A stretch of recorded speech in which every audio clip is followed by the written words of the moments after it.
সংগ্রামী আনসার ভাইয়েরা সবাই আমাকে চেনেন ও জানেন, আমাকে চেনেন ও জানেন। আমার নাম হচ্ছে আহসান হাবিব, আমি বাংলাদেশ আনসার সমন্বয় কমিটির সদস্য আহসান হাবিব। তো আমি এতটুকু বলতে চাবো যে আমাদের এই দাবিটা কিসের? আমাদের দাবিটা হচ্ছে এক দফা দাবি, এক দফা দাবি হচ্ছে জাতীয়করণ করতে হবে, আর কোনো দাবি নেই। এখন এই দাবিটা আমরা কেন করতেছি এটা একটু শোনেন। এই দাবিটা করার একটাই উদ্দেশ্য, প্রথম উদ্দেশ্যটা হচ্ছে ধরেন আমি একজন সাধারণ আনসার, অঙ্গীভূত আনসার, আমার নাম আহসান হাবিব, আমার বাড়ি লালমনিরহাট। তো আমি সাধারণ আনসারে অঙ্গীভূত হয়েছি 2017 সালের শেষে। দীর্ঘ 6 বছর থেকে এই বাহিনীতে কর্মরত আছি। প্রথম কথা হচ্ছে যে 3 বছর পর পর আমাদেরকে রেস্টে পাঠানো হয়, 3 বছর পর পর আমাদেরকে রেস্টে পাঠানো হয়। যখন আমাদেরকে রেস্টে পাঠানো হয় 6 মাসের জন্য, ওই 6 মাস আমাদেরকে বেতন, বোনাস, রেশন কোনো কিছুই দেওয়া হয় না।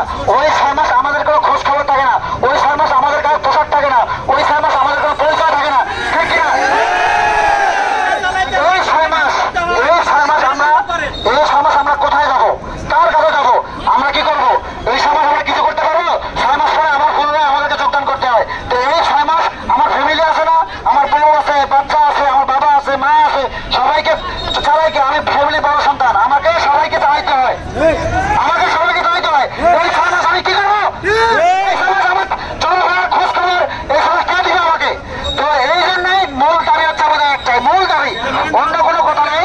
মূল দাবি আমাদের একটাই যে এই 6 মাস যাতে আমাদেরকে বসে থাকতে না হয়, এই সুবিধাটাই আমরা দাবি একটাই, স্থায়ীকরণ চাই। আমাদের দাবি একটাই, স্থায়ীকরণ চাই। এই 6 মাস আমাদেরকে 6 মাস কথা বলে পাঠায়, 6 মাসের পরে এমন হয়ে যায় 1 বছর হয়ে যায়। এই 1 বছর 12 মাস আমি আমার বউকে, আমার মাকে, আমার ফ্যামিলিকে কি খাওয়াবো, কি দেবো, সেটা কোথা থেকে পাবো?